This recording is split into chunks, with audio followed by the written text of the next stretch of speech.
ಅದನ್ನು ನಮ್ಮ ರಾಷ್ಟ್ರೀಯ ನಾಯಕರು ಏನು ತೀರ್ಮಾನ ತೊಗೊಂಡ್ರು ಅದಕ್ಕೆ ನಾವು ಪ್ರಶ್ನೆ ಮಾಡೋಕ್ಕೆ ಹೋಗೋದಿಲ್ಲ.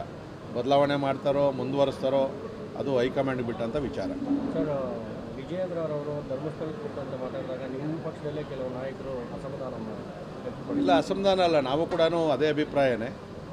ಯಾಕಂದರೆ ನಾವು 64 ಜನ ಏನು ಮತ ಚಲಾಯಿಸ್ತೀವಿ, ಯಾರೋ 3-4 ಜನಕ್ಕೋಸ್ಕರ ಎಲ್ಲರೂ ಹೋಗಿ ಪ್ರಮಾಣವನ್ನು ಮಾಡ್ತಕ್ಕಂಥದ್ದು ಎಲ್ಲರ ಮೇಲೆ ಸಂಶಯ ಬರೋ ಥರ ಆಗ್ತದೆ. ಅದನ್ನು ಆತ್ಮಸಾಕ್ಷಿಗಾಗಿರ್ಬೇಕು. ಇವತ್ತು ಪಾರ್ಟಿ ಇಷ್ಟು ವರ್ಷದಿಂದ ಕೂಡ ನಂಬಿಕೆ ಮೇಲೆ ನಡೆದಿರ್ತಕ್ಕಂಥದ್ದು, ಯಾವುದೇ ಹಣ ಪ್ರಮಾಣದ ಮೇಲೆ ಅಲ್ಲ.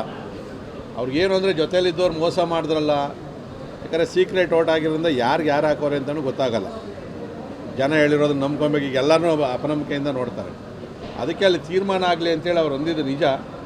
ಆದರೆ ಕೊನೆಗೆ ಎಲ್ಲರೂ ಕೂಡ ಹಿರಿಯರೆಲ್ಲ ಕೂಡ ಹೇಳಿದ್ದಾದಮೇಲೆ ಅದನ್ನು ರದ್ದು ಮಾಡಿದ್ದಾರೆ. ಇವತ್ತಲ್ಲ ನಾಳೆ ಯಾರು ಕ್ರಾಸ್ ವೋಟ್ ಮಾಡೋರೆ ನಮ್ಗೆ ಅನುಮಾನ ಇದೆ, ಇದ್ದರೂ ಕೂಡ ಅದು ಸತ್ಯಗಳು ಹೊರಬರದೆ ನಾವು ಏನೂ ಕ್ರಮ ತಗೊಳಕ್ಕಾಗೋದಿಲ್ಲ. ಆ ವಿಚಾರದಲ್ಲಿ ಅಧ್ಯಕ್ಷರು ಭಾಳ ಬೇಜಾರಾಗಿ ಈ ಥರ ಧರ್ಮಸ್ಥಳದಲ್ಲಿ ಪ್ರಮಾಣ ಮಾಡೋಣ ಅನ್ನೋ ಲೆಕ್ಕದಲ್ಲಿ ಹೇಳಿದ್ದಾರೆ. ಅದರ ಅವಶ್ಯಕತೆ ಇಲ್ಲ ಅಂತ ಕೂಡ ವರಿಷ್ಠರು ಹೇಳೋದ್ರಿಂದ ಅದು ಮುಗಿದ ಅಧ್ಯಾಯ. ಅದು ಬೆಂಗಳೂರು ಬಿಡಿ ಆಯುಕ್ತರಾಗಿ ಅಧ್ಯಕ್ಷರಾಗಿ ಕೆಲಸ ಮಾಡಿದ್ದೀರಿ. ಇತ್ತೀಚೆಗೆ ಚಿಕ್ಕಬಳ್ಳಾಪುರ ಶಾಸಕರು ಹೈಕೋರ್ಟ್ ಒಂದು ನೋಟಿಸ್ ಕೊಟ್ಟಿದೆ ಸರ್, ಇದ್ರ ಬಗ್ಗೆ ತುಂಬ ಚರ್ಚೆ ಆಗ್ತಾ ಇದೆ. ಮೊನ್ನೆ ಕುಮಾರಸ್ವಾಮಿ ಬಗ್ಗೆ ಕೂಡ ಪ್ರದೀಪ್ ಈಶ್ವರ್ ಮಾತಾಡಿದ್ದಾರೆ, ಇವತ್ತು ಅವರು ಕೂಡ ರಿಯಾಕ್ಟ್ ಮಾಡಿದ್ದಾರೆ ಅದಕ್ಕೆ. ಸರ್, ನಾನು ಪ್ರದೀಪ್ ಈಶ್ವರ್ ಅವ್ರ ಬಗ್ಗೆ ನಾನು ಕಳಸರಿನೂ ಹೇಳಿದ್ದೀನಿ. ಅವ್ರು ಹೇಳೋರೆ ನನ್ನ ಲೆವೆಲ್ ಏನಿದ್ರು ಕೂಡ ಮೋದಿಯವ್ರ ಲೆವೆಲ್ಲು, ಮುಖ್ಯಮಂತ್ರಿಗಳ ಲೆವೆಲ್ಲು ಅಂತ. ನಾನು ಆ ಲೆವೆಲ್ಗೆ ಮಾತಾಡೋಕ್ಕಾಗಲ್ಲ. ಆದರೂ ಕೂಡ ಒಂದು CA ನಿವೇಶನ ತೊಗೊಬೇಕಾದ್ರೆ ಒಂದೇ ಸಂಸ್ಥೆಗೆ 2-3 ಕೊಡೋದಿಲ್ಲ. ಅವರ ಅರ್ಹತೆ ಇದ್ದರೆ 5 ವರ್ಷ ಟ್ರಸ್ಟ್ ಇದ್ದರೆ BDA ಎಲ್ಲ ನಿಯಮಗಳನ್ನು ಪೂರೈಕೆ ಮಾಡಿದರೆ ಕೊಡೋದಕ್ಕೇನು ಅಭ್ಯಂತರ ಇಲ್ಲ. ಯಾಕಂದ್ರೆ ಅದು ಅಬ್ಜೆಕ್ಷನ್ನು ಕಾಲ್ ಮಾಡಿರ್ತಾರೆ ಪೇಪರಲ್ಲಿ.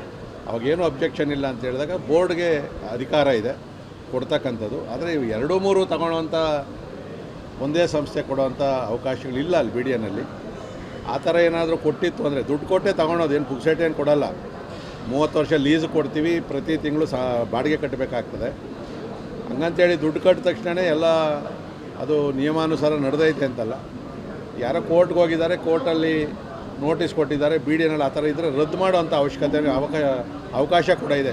ಕಂಡೀಷನ್ನಲ್ಲಿ ಇರ್ತದೆ. ಅದನ್ನು ಏನಾದರೂ ಮರೆಮಾಚಿ ನೀವೇನಾದರೂ ತೊಗೊಂಡಿದ್ರೆ ರದ್ದು ಮಾಡೋವಂಥ ಅವಕಾಶ BDAಗೆ ಇರ್ತದೆ, ರದ್ದು ಮಾಡ್ಬೋದು. ಸದನದ ಒಳಗೆ ಮತ್ತು ಸದನದ ಹೊರಗಡೆ